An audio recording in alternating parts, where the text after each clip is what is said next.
नमस्कार स्टूडेंट्स, इस वीडियो में हम ऑपरेशन रिसर्च का ही एक और टॉपिक असाइनमेंट प्रॉब्लम पर बात करेंगे। ठीक है, तो असाइनमेंट प्रॉब्लम क्या होती हैं, किस तरह से हम इसके इंट्रोडक्शन पर अच्छी तरह से आपको समझाएंगे कि भाई ये कहाँ पर यूजफुल है, ठीक है, और किस किस एरिया में यूज़ होती है और क्या इसके बेनिफिट हैं, है ना। वो सारी चीज़ों पर हम बात करेंगे। इस तरह से हम हैं। तो असाइनमेंट प्रॉब्लम क्या है, तो पार्टिकुलर केस है असाइनमेंट प्रॉब्लम ट्रांसपोर्टेशन का। तो असाइनमेंट प्रॉब्लम क्या है, असाइनमेंट प्रॉब्लम ये है, ये मान लीजिए कि हमारे पास कुछ जॉब्स हैं और कुछ वर्कर हैं। ठीक है, जैसे 4 जॉब्स है और 4 वर्कर हैं। जैसे कोई भी वर्कर किसी भी काम को कर सकता है, ठीक है, जितनी भी आपकी जॉब है उनको सबको कर सकता है, लेकिन हर एक वर्कर की अलग अलग कॉस्ट है। तो ठीक है, अब आपने डिसाइड करना है कि किस वर्कर को कौन सी जॉब दी जाए ताकि हमारी कॉस्ट कम लगे, टाइम कम लगे और हमें प्रॉफिट हो, है ना।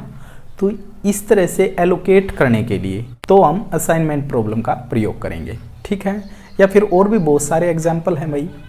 ठीक है, कि किस व्हीकल को किस रूट से भेजा जाए कि हमारा डिस्टेंस कम लगे, टाइम कम लगे, कॉस्ट कम लगे। तो वही बातें हैं। तो टाइम, कॉस्ट और डिस्टेंस सबको हम मिनिमाइज करना चाहते हैं और एक काम को हम जल्द से जल्द भी करवाना चाहते हैं और कम कॉस्ट में चाहते हैं, है ना, और प्रॉफिट भी कमाना चाहते हैं। तो और ये चाहे कि भाई एक एक्सपर्टाइज व्यक्ति है जिसको महारत है अपने काम में हासिल, उसको हम अच्छी तरह से उसी को बेस्ट पर्सन को दे सके, ठीक है ना। तो हम उसके लिए असाइनमेंट प्रॉब्लम को यूज़ करते हैं। ठीक है, अब बेनिफिट क्या है वो भी हम बताएंगे आपको कि आपकी कॉस्ट कम हो जाएगी, आपका टाइम कम हो जाएगा, व्हीकल के केस में आपका डिस्टेंस कम हो जाएगा, है ना, और भाई आपको प्रॉफिट आप ज़्यादा कमा पाओगे, है ना। तो बेस्ट पर्सन को आप बेस्ट जॉब दे पाओगे। तो ये जो बातें हैं ये असाइनमेंट प्रॉब्लम से हो जाती हैं। एक चीज़ और नोट कीजिए स्टूडेंट्स कि हम असाइनमेंट प्रॉब्लम में एक जॉब एक ही व्यक्ति को दे सकते हैं, क्योंकि हम सभी जॉब्स को एक ही समय में पूरा करवाना चाहते हैं। तो एक वर्कर को एक ही जॉब हम एलोकेट कर सकते हैं। तो इसके लिए हम कैसे, उसके लिए प्रोसीजर हमारे पास हंगेरियन मेथड है। तो वो हंगेरियन मेथड क्या कहता है, तो फिलहाल हमने जितनी भी बातें आपको समझाई हैं वो समझिए और एक बार इसके इंट्रोडक्शन को और डिटेल में समझिए। ठीक है, कि भाई ये पार्टिकुलर केस है ट्रांसपोर्टेशन प्रॉब्लम का, मतलब असाइनमेंट प्रॉब्लम कहाँ कहाँ पर यूजफुल हैं ये बता रखे हैं कि वर्कर टू मशीन, कि वर्कर्स हैं उनको मशीन, भाई किस वर्कर को कौन सी मशीन देनी चाहिए कि हमारी कॉस्ट कम आए, टाइम कम लगे, है ना, और प्रॉफिट ज़्यादा हो। तो इस तरह से salesman to different sale area, कि भाई जो सेल्समैन है उसको कौन सा एरिया दिया जाए। Clerk to various checkout counter, classes to rooms, vehicle to routes, की व्हीकल को किस रूट से भेजा जाए, है ना। कॉन्ट्रैक्ट टू बीडर्स, बीडर्स की जो बोली लगाने वाले व्यक्ति है उसको कॉन्ट्रैक्ट, अच्छा किस बीडर को कौन सा कॉन्ट्रैक्ट दिया। तो कुल मिलाकर वर्क को असाइन करने के लिए किस व्यक्ति को हम वर्क असाइन करें और वो वर्क है जो वो बेस्ट पर्सन को असाइन हो, उसके लिए हम यूज़ करते हैं असाइनमेंट प्रॉब्लम। बेस्ट पर्सन को वो असाइन हो काम और भाई टाइम कम लगे, कॉस्ट कम लगे, प्रॉफिट हमारा ज़्यादा से ज़्यादा हो, है ना, हम मिनिमाइज कर सके टाइम कॉस्ट को। तो ये है। अब यहाँ पर बेनिफिट क्या है इसके यूज करने के, ये तो आपको समझ में आया कि भाई कहाँ कहाँ यूज हो सकते हैं ये, ठीक है ना, आया ना समझ में कि वो भाई प्रोफेसर हो सकते हैं, टीचर्स हो सकते हैं जो अपने अपने काम में एक्सपर्टाइज हैं और उसको कौन सा सब्जेक्ट, वो सभी सब्जेक्ट पढ़ा सकते हैं। तो आपने उसको किस सब्जेक्ट को देना, लेकिन उनकी कोर्स सबकी अलग अलग है कि भाई ये इसकी रेट इतना है, इसका इतना है, इस रेट में ये पढ़ाते हैं। तो उनकी जो कॉस्ट है पढ़ाने की वो अलग अलग है, लेकिन हमें डिसाइड करना है कि हम किस प्रोफेसर, किस टीचर को एक मतलब कौन सा सब्जेक्ट दें कि हमारा जो वर्क है वो भी अच्छी तरह से हो, हमारी जो पढ़ाई है वो भी अच्छी तरह से हो जाए बच्चों की, और हमारा टाइम और कॉस्ट भी कम लगे, है ना। तो एक पर्सन को हम एक ही काम देंगे। अब देखिए बेनिफिट क्या है। बेनिफिट मैंने बताया कि बार बार कि हम मिनिमाइज कर सकते हैं कॉस्ट को, टाइम को, और व्हीकल के केस में हम डिस्टेंस को भी कह सकते हैं, ठीक है ना। तो कॉस्ट और टाइम ही तो बचाना चाहता है भाई यार कोई व्यक्ति, है ना, कि भाई कम समय लगे और कॉस्ट भी कम हो जाए, तो काम हम ले लेंगे उसको, है ना।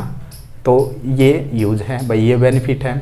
और एक बेनिफिट ये भी मोस्ट इम्पोर्टेंट बेनिफिट है कि कर सकते हैं best job to best person, कि हम अच्छे व्यक्ति को अच्छी जो उसके काबिल है, काबिल तो सभी हैं मैंने बताया है, लेकिन कोई व्यक्ति किसी काम को और भी अच्छी तरह से कर सकता है, समझ रहे हो ना।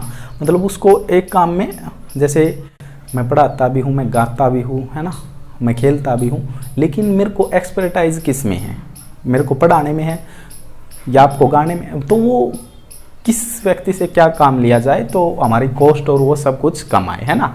अब मेरे को आप गायकी का काम दोगे तो मैं क्या करूँगा, है ना, वो मेरी कॉस्ट भी कम लूँगा मैं उसकी, लेकिन मेरे को अच्छा भी नहीं आएगा। तो बेस्ट जॉब बेस्ट पर्सन को दे सके हम, उसके लिए असाइनमेंट प्रॉब्लम को प्रयोग करते हैं। तो we can maximise our profit, हम हमारे प्रॉफिट को बढ़ाना चाहते हैं, बेस्ट जॉब बेस्ट पर्सन को दे पाएंगे और मिनिमाइज हो जाएगा हमारा कॉस्ट टाइम। और हम क्या कर सकते हैं, मिनिमाइज कर सकते हैं टोटल टाइम। ये एयरलाइन का केस है भाई, जो हमारे हवाई जहाज हैं, जो उसमें जो उनका टाइम ऑफ अराइवल है उसको भी मिनिमाइज कर सकते हैं। और डिपार्चर, है ना, डिपार्चर टाइम होता है जो फ्लाइट का, उनको भी हम क्या कर सकते हैं, मिनिमाइज कर सकते हैं।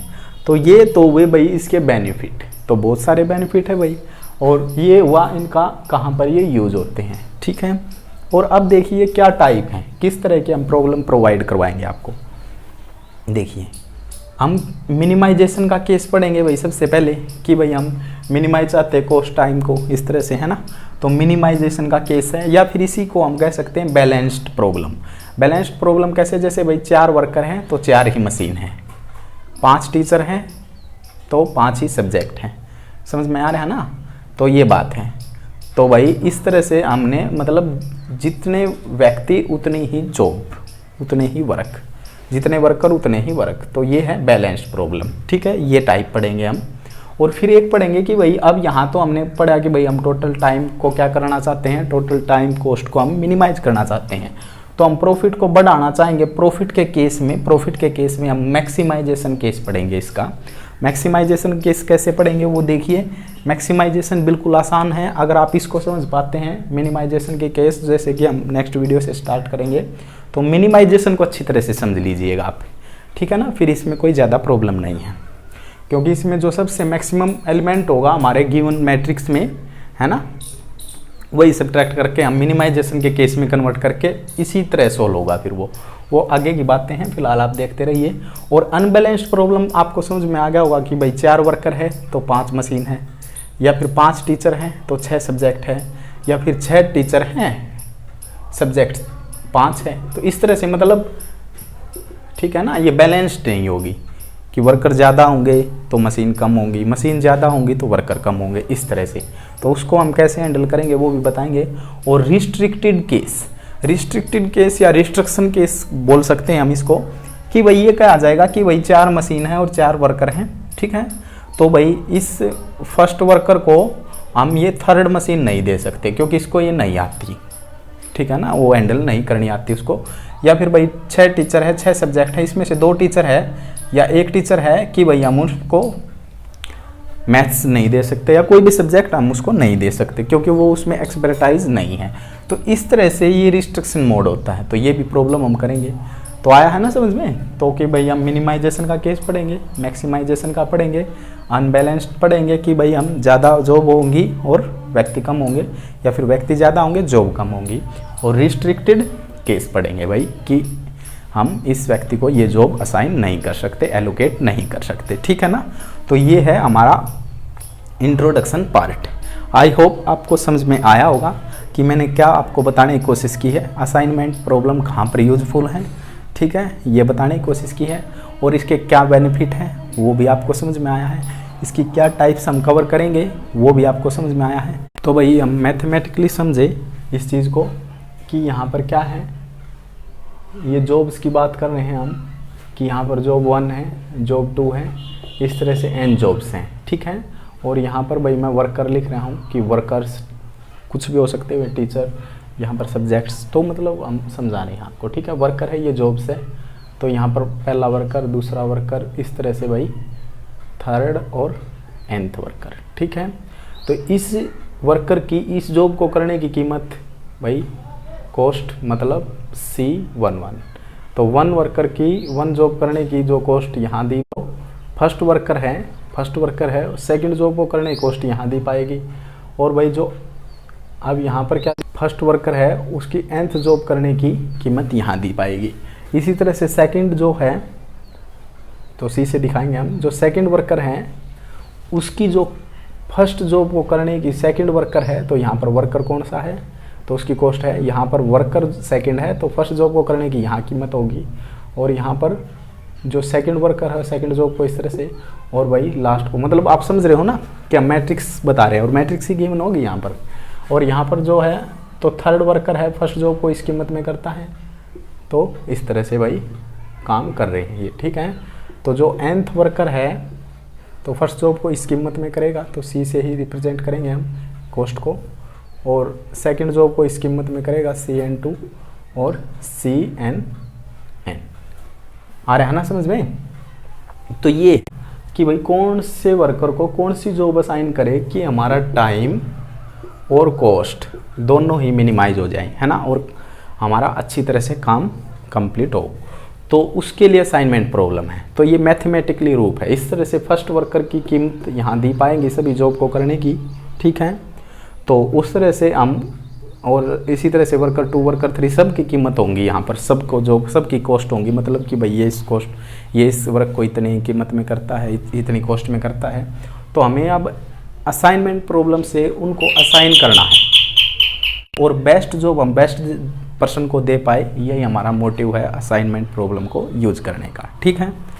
तो अब जैसे ये तो हुई वही बात मैथमेटिकली में बात करने की, ठीक है ना। तो इसी तरह से हम बात करेंगे, जैसे यहाँ PQR कोई 3 जॉब है और ABC 3 वर्कर है, इसकी ये 4 घंटे में कंप्लीट करता है इस मशीन पर, ये मशीन है, ठीक है ना, ये मशीन्स हैं और ये वर्कर हैं। जो भी ये वर्कर हैं ये P मशीन पर 4 घंटे में वर्क काम करता है और C पर के ऊपर 3, तो यहाँ पर 2। इसी तरह से B जो P पर काम करता है तो 3 घंटे 4 घंटे 5, तो 2 3, मतलब कुछ भी है। तो ये यहाँ पर इनके आवर दे रखे हैं, है ना। तो अब हमें यहाँ पर आवर दे रखे हैं, तो अब हमें टाइम मिनिमाइज करना है कि भाई हम कि टोटल जो टाइम हमारा मिनिमाइज हो जाए और बेस्ट पर्सन को दी जाए, हमारी टोटल टाइम कॉस्ट जो भी है वो दोनों चीज़ मिनिमाइज हो जाए। तो इस मोटिव से हम असाइनमेंट प्रॉब्लम को यूज करते हैं। तो आपको मैथ्स में हम मैथमेटिकली भाषा में समझे कि भाई क्या है, तो ठीक है ना, या आप ठीक है। तो हम इस तरह से यूज करेंगे और हम क्वेश्चन जब इसके असाइनमेंट प्रॉब्लम के आपको प्रोवाइड करेंगे और भी अच्छा समझ में आएगा। तो आप देखते रहिए, कोई भी प्रॉब्लम हो तो बता देना है, तो ठीक है ना। तो इस तरह से हम असाइनमेंट करते हैं और किस तरह से करेंगे वो हंगेरियन मेथड करेंगे कि भाई हम रो में से सबसे मिनिमम है वो हम आगे बात करेंगे, रो में सबसे मिनिमम एलिमेंट को पकड़ेंगे, देन सब जो रो 1 के जितने भी एलिमेंट हैं सब में से सब्ट्रैक्ट करेंगे। इसी तरह से सभी रो के साथ ये प्रोसीजर करेंगे। और कॉलम में भी हम सबसे मिनिमम कॉलम 1 में सबसे मिनिमम एलिमेंट पकड़ेंगे और सभी सारे कॉलम के जितने कॉलम 1 में एलिमेंट है केवल कॉलम 1 में से पकड़ोगे तो कॉलम 1 में से ही सब में से सब्ट्रैक्ट होगा, ठीक है। और सभी कॉलम में करना है। तो दो टेबल तो ये आएंगी, देन हम जहाँ पर 1 0 होगी वहाँ पर असाइन करेंगे। अगर फिर भी नहीं असाइन होता तो फिर हम कनेक्ट करेंगे, ठीक है। जहाँ पर 2 लाइन काटेंगे जंक्शन बनेगा, वहाँ पर मतलब जो डिसकनेक्ट रह जाएंगे कनेक्ट होंगे एक तो कुछ एलिमेंट, क्योंकि हम 0 के द्वारा कनेक्ट करेंगे, है ना। तो जो अनकनेक्ट रहेंगे मतलब डिसकनेक्ट रहेंगे उनको हम क्या करेंगे, उनमें से जो डिसकनेक्ट है उनमें सबसे मिनिमम एलिमेंट देखेंगे, जो डिसकनेक्ट है वो मिनिमम एलिमेंट उनमें से सब्ट्रैक्ट करेंगे। और जहाँ पर जंक्शन बनेगा इस तरह से 2 लाइन काटेंगे जब हम कनेक्ट करेंगे, है ना, 0 को, जैसे इसमें 0 हैं यहाँ 0 हैं इस तरह से, तो ये जंक्शन बने हैं। तो इन जंक्शन में वो मिनिमम एलिमेंट जो डिसकनेक्ट में है वो यहाँ पर ऐड होगा, सब में जो भी एलिमेंट होगा। 5 है तो यहाँ पर जैसे मिनिमम 2 है तो 7 हो जाएगा, यहाँ 6 है तो 8, इस तरह से, है ना। और जो डिसकनेक्ट है उनमें सब्ट्रैक्ट होगा। तो ये हंगेरियन मेथड है, इसको हम जब क्वेश्चन करेंगे तब आप अच्छा समझ पाएंगे। अभी तो भाई हंगेरियन मेथड का अगर आपको कुछ भी पल्ले नहीं पड़ा हो तो घबराने की जरूरत नहीं है, आप केवल इंट्रोडक्शन को समझने की कोशिश करें जो हमने समझाया है, वो आपको आगे जब चलोगे तो सब कुछ समझ में आएगा, ठीक है। और फिर सारे प्रोसीजर को समझने के बाद फिर आप समझिए कि मैं क्या कह रहा हूँ, फिर आपको सारी चीज़ें समझ में आएगी, ठीक है। अब आपको ऊपर को जाएगा हंगेरियन मेथड वाला, ऊपर को ही जाना है भैया अभी तो, क्योंकि आपने नहीं किया है, आप फ्रेशर हो, आप टॉपिक को पढ़ेंगे तो आपको समझ में आ जाएगा। फिर भी इस वीडियो में आपकी समस्या है हमने जो इंट्रोडक्शन है, आई होप आप समझ पाए हैं कि क्या होता है असाइनमेंट प्रॉब्लम, क्या बेनिफिट होते हैं, क्यों यूज करते हैं। ठीक है, तो ये सारी चीज़ें आप समझ पाए हों। अगर फिर भी आपकी कोई समस्या हो स्टूडेंट्स इस वीडियो लेक्चर में, तो आप कमेंट बॉक्स में कमेंट कर सकते हैं। अगर आपको ये वीडियो पसंद आई हो तो आप लाइक करें, दोस्तों के साथ शेयर करें और चैनल को सब्सक्राइब करना ना भूलें, ताकि भविष्य में आपको हमारी जो वीडियो प्रोवाइड करते हैं हम, उसका नोटिफिकेशन आप तक पहुंच सके। तो आप नोटिफिकेशन बेल को भी प्रेस कर सकते हैं। तब तक हमारी नेक्स्ट वीडियो आए, पढ़ते रहें। धन्यवाद।